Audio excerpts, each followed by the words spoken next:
Bonjour, c'est Rebecca. Bienvenue dans ce 73e épisode d'Histoire pour les grandes personnes.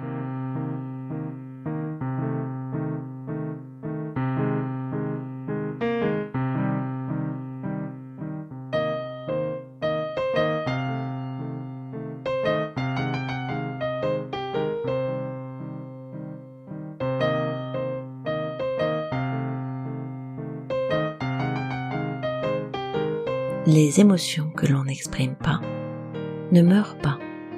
Elles sont enterrées vivantes et reviennent nous hanter plus tard, sous une autre apparence.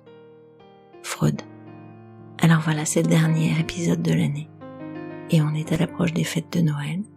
Et je ne sais pas vous, mais dans les films que je regardais, dans les livres, il y avait souvent une espèce de vision un peu idéalisée de la famille merveilleuse où on est tous contents de se retrouver, où les choses circulent bien, où c'est fluide. Et puis la réalité, finalement, elle est souvent assez différente. Il y a des histoires communes, des rancœurs, des non-dits, des épisodes mal gérés. Et peut-être que je me trompe, mais j'ai l'impression que plus le cercle s'élargit, et plus les histoires se multiplient. J'ai eu envie de raconter quelque chose qui ressemble davantage à ce que j'entends, à ce que je vois, qu'aux contes de fées. Après tout, des contes, je vous en raconte un peu toute l'année. J'ai choisi de finir cette année avec une histoire d'Emmanuelle. D'Emmanuelle Piquet, bien sûr. Mon intention, c'est à la fois de vous faire rire comme elle m'a fait rire, et en même temps, de vous inviter à faire un pas de recul, à regarder en extériorité ceux ou celles qui vous pourrissent un peu, et avec lesquels il vous semble que vous avez des conventions, des engagements, un minimum, parce que quand même, c'est la famille, parce que quand même, on se connaît depuis longtemps, et de voir s'il n'y aurait pas une autre façon d'aborder les choses. L'histoire d'Emmanuelle que je vous partage, qui s'appelle Mamie Daniel, m'a aussi fait penser à l'excellent Un air de famille. Voilà, j'espère qu'elle vous plaira autant qu'à moi, et comme elle est longue, on va se la faire en 2 épisodes. Maintenant, vous voyez peut-être à quoi ressemble Emmanuelle, donc imaginez-la recevant Emma, la maman de Rose qui a 13 ans. Nous sommes donc à la première séance. Le problème, c'est ma mère. Ok, voilà qui a le mérite d'être clair. Depuis quand, demande Emmanuelle. Depuis toujours en réalité. Mais maintenant, ça touche ma fille. Et ça, je peux pas le tolérer. Tant qu'il s'agissait que de moi ou de mon frère, je pouvais. Mais là c'est viscéral. Je vais pas arriver à supporter son comportement plus longtemps. Il faut qu'elle change. Ok, racontez-moi un peu comment elle s'y prend pour vous faire autant souffrir. Bah oui, j'ai aussi pris cette histoire parce que le moment des fêtes de Noël, c'est aussi le moment où on souffre de toutes ces blessures qui se réactivent. Racontez-moi un peu comment elle s'y prend pour vous faire autant souffrir. Bon, je suis obligée de remonter un peu dans le temps, dit Emma, parce que sinon vous allez rien comprendre. Moi, je suis l'aînée d'une fratrie de 2, et mon frère a 2 ans de moins que moi. Mon père était un homme très respecté dans la région. Il était très aimé aussi. D'ailleurs, il s'est fait tout seul, chef d'entreprise dans le bâtiment, et toute sa vie, il a travaillé pour qu'on ne manque de rien. Malheureusement, comme beaucoup d'hommes de sa génération, il est parti en retraite et quelques mois après, il est mort. On était très proches, lui et moi. Il était exigeant, mais il était juste, très affectueux. Très affectueux, contrairement à ma mère, qui a un côté à la fois évanescent, frivole, et puis disons-le, qui a toujours été indifférente à tout ce qui n'est pas ou elle ou son fils. D'ailleurs, quand elle était trop dure avec moi, c'est-à-dire assez souvent, il prenait systématiquement ma défense. Et il était tellement déterminé qu'elle battait en retraite. Ceci dit, après, elle me l'a bien fait payer. Et d'ailleurs, elle continue à le faire. Et je vois que ça la régale. On est vraiment l'opposé l'une de l'autre. Grosso modo, elle est tout ce que je déteste chez les femmes. Vous savez, ce genre de pestes qui n'ont pas l'air d'y toucher. Plus particulièrement avec moi et avec mes proches. Du coup, quand mon père est mort, ça a été hyper douloureux. Je me suis sentie très vulnérable. Et en même temps, je me disais qu'il m'avait donné une structure solide. Une structure qui me permettait d'être une adulte qui ne se laisse pas faire. Même par elle. Il est mort il y a 2 ans. Et à ce moment-là, je me suis dit, waouh, heureusement qu'il n'a pas disparu pendant mon adolescence. Je sais pas ce qui me serait arrivé avec une mère pareille. Je pense que c'est à ce moment-là que j'ai commencé à m'inquiéter pour ma fille. Bon, moi j'ai plutôt bien mené ma barque, grâce à lui, j'ai fait des études de notaire, je travaille depuis 15 ans dans la même étude, et maintenant je suis associée.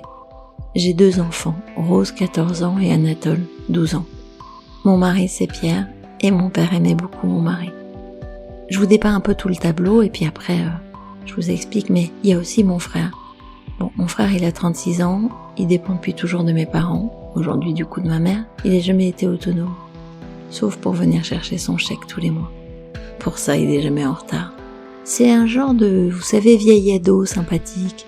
Il fume du shit, il boit, il fait la fête, il garde jamais un boulot en intérim plus de 10 jours. Une femme plus de 2 mois. Mais on l'aime bien parce que il ferait pas de mal à une mouche. Il est toujours prêt à rendre service. Et d'ailleurs, quand mon père était là, il parvenait un peu à le tenir. Il lui faisait faire des trucs en contrepartie. Mais maintenant que mon père est mort, mon frère est de plus en plus détendu, même avec une enfant à charge. Oui, il a une Charlotte qui a 15 ans. De mon point de vue, elle est un peu en train de filer un mauvais coton. Après, faut être réaliste, elle est élevée par son père et puis par ma mère. Et les deux, ils lui passent tout. Bon, tout ça est un peu énervant, mais je me suis habituée depuis 40 ans et c'est pas pour ça que je viens vous voir. Même si j'aimerais bien que vous ayez bien présent à l'esprit l'injustice de la situation. C'est cette situation-là qui rejaillit sur ma fille. Et c'est pour elle que je suis là. Pour Rose. Après cet exposé, très détaillé, Emmanuel demande « Que se passe-t-il ?»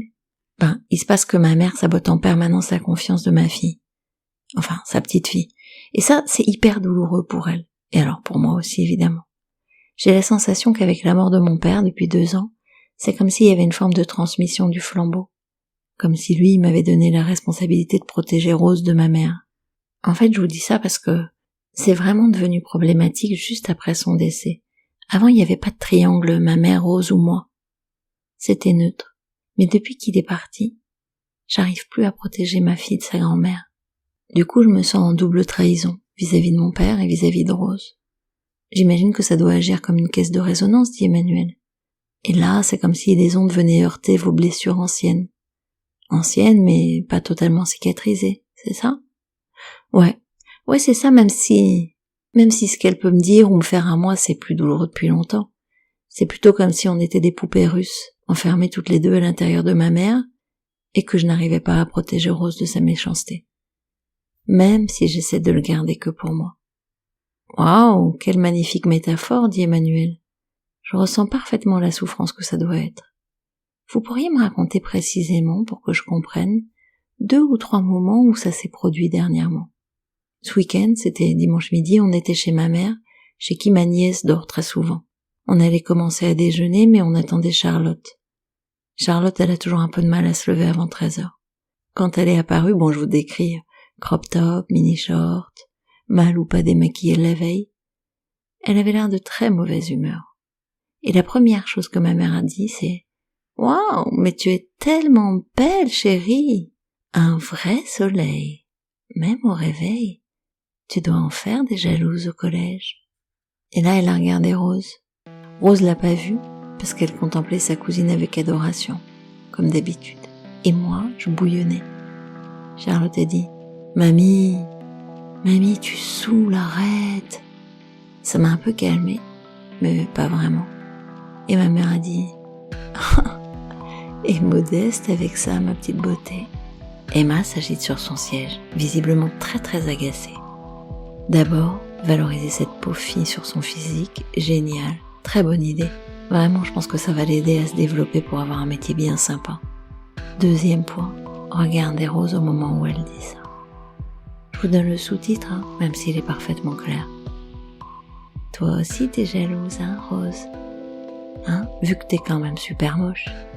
Troisième point sur son physique, Charlotte est juste l'inverse de la modestie. Bon, vous avez compris, c'est vraiment n'importe quoi. Et alors comment vous avez réagi, demande Emmanuel.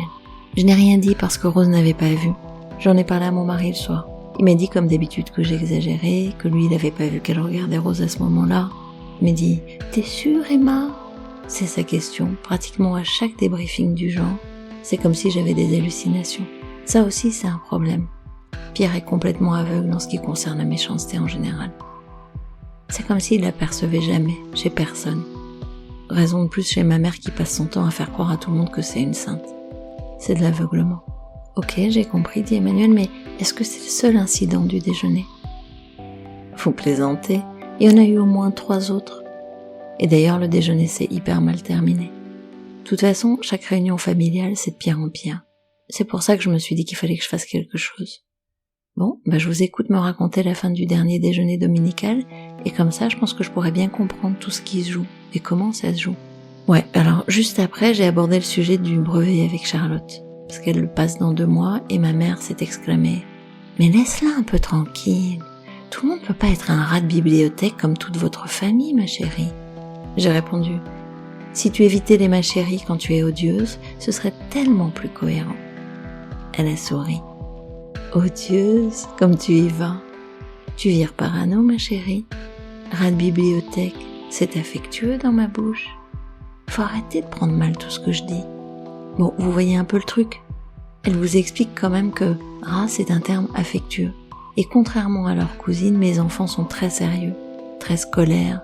Et récemment, Rose s'est fait salement embêter par une bande qui l'a traité d'intello. Ce que sa grand-mère sait. Donc, c'était vraiment inapproprié ou volontaire de sa part, je sais pas. Mais elle est tellement douée pour rendre les choses confuses que, finalement, je sais jamais quoi penser. Par contre, là, j'ai vu la lèvre de ma fille qui tremblait. Et pour moi, c'est insupportable.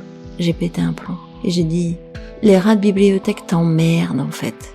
Tu as bien entendu? Les rats de bibliothèque t'emmerdent. C'est quoi un métier qui te conviendrait pour tes petits-enfants? Prostituée? Mon mari s'est interposé. Calme-toi, Emma. Alors oui, évidemment, on me dit calme-toi, moi je m'énerve encore plus. Et je lui ai dit, mais il peut pas s'en empêcher. Ma mère, elle a continué à sourire. Et puis, elle a soupiré légèrement, comme une sainte qu'on torture. Je me suis sentie folle, comme à chaque fois. Mon frère est intervenu en mode daroussin qui vient fumer un joint. Ça va, Emma, laisse tomber. Après tu vas dire des conneries, tu vas les regretter. C'est toi aussi qui cherches les embrouilles avec le brevet. Tu sais bien que Charlotte a rien foutu, comme d'hab. Pourquoi tu lui poses la question? Ce qui est chiant avec mon frère, c'est que il capte bien ce qui se passe. Et même la plupart de mes intentions. Même quand elles sont pas très nobles. J'ai répondu avec une parfaite mauvaise foi. Je m'intéresse à ma nièce, c'est tout. Et on est passé à autre chose. Et puis, comme si c'était pas suffisant au moment du dessert, quand Rose acceptait une 2e part de tarte aux fraises, ma mère lui a dit « Tu sais, ma chérie, que le sucre, c'est très contre-indiqué pour l'acné. » Rose est devenue écarlate, comme ses boutons, parce que c'est vrai, c'est pas facile de ce côté-là. Elle était super mal. Je me suis levée, j'ai dit à Pierre « Bon allez, c'est bon, les rats boutonneux s'en vont, on en a assez entendu. » Je me suis plantée devant ma mère. « Tu sais quoi, je pense qu'on pourrait faire une série. La pire grand-mère du monde, et on se contenterait de te filmer. Pas besoin de réal, le truc pas cher. Allez, on va dans notre bibliothèque. Venez m'ératouner. » Emmanuel a éclaté de rire, et elle s'en excuse. « Pardonnez-moi, mais c'est tragicomique. Vous avez vraiment une super répartie, je suis admirative. » Qu'est-ce qui s'est passé ensuite? Pierre et les enfants se sont levés, ils m'ont suivi en silence, et personne n'a tenté de nous retenir. Et après, j'ai hurlé, j'ai pleuré dans la voiture. Quand je me suis calmée, j'ai dit à Rose que j'étais désolée qu'elle ait une psychopathe comme grand-mère. Qu'il fallait pas qu'elle l'écoute, que l'autre disait que des conneries. Et Rose pleurait aussi. Pierre se taisait et Anatole jouait sur son tel. Voilà un beau dimanche. Vous savez ce qui faisait pleurer Rose précisément, ce qui a été le plus dur pour elle à ce moment-là? Je lui ai pas demandé, mais je pense que se faire traiter de rat par sa grand-mère et ensuite une allusion sur son acné devant tout le monde, juste après avoir fait remarquer à quel point son autre petite fille était top modèle, ça a dû suffire à la mettre mal. Ouais, vous avez raison, c'est d'une violence inouïe de subir ça, surtout à 13 ans, où on n'est pas au max de sa confiance en soi. Mais je me demandais si la dispute elle-même pouvait l'avoir perturbée aussi. Elle est habituée, nous sommes des latins, vous savez, c'est toujours assez intense. Donc vous êtes rentrés. Et ensuite j'ai un peu reparlé le soir à Pierre. Bon, évidemment, il m'a énervée. Et le lendemain, j'ai appelé ma mère. Et je lui ai dit ma façon de penser. J'ai tout repris point par point pour lui montrer qu'une grand-mère pouvait pas faire ça. À moins d'être folle ou hargneuse. Et je lui ai dit, t'as pas le droit de la faire souffrir comme ça. C'est monstrueux. Et je lui ai dit que si mon père avait été là, il l'aurait jamais laissé faire. Comment elle a réagi? Elle a rien dit du tout pendant que je parlais. Et je lui en ai pas trop laissé le temps. À la fin, elle a dit, je pense que tu devrais aller voir un psy. Et elle a raccroché. Quand j'ai rappelé, elle n'a pas décroché. Du coup, j'ai encore hurlé toute seule dans ma chambre.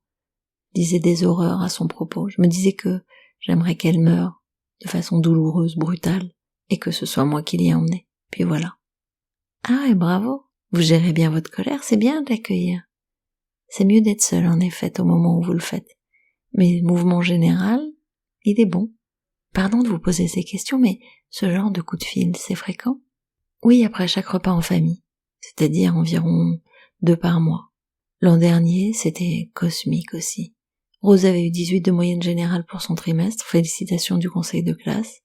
En arrivant, je lui dis « Montre à mamie ton bulletin. » Je sais, vous avez envie de connaître la suite, mais on va faire une petite pause parce que c'est long.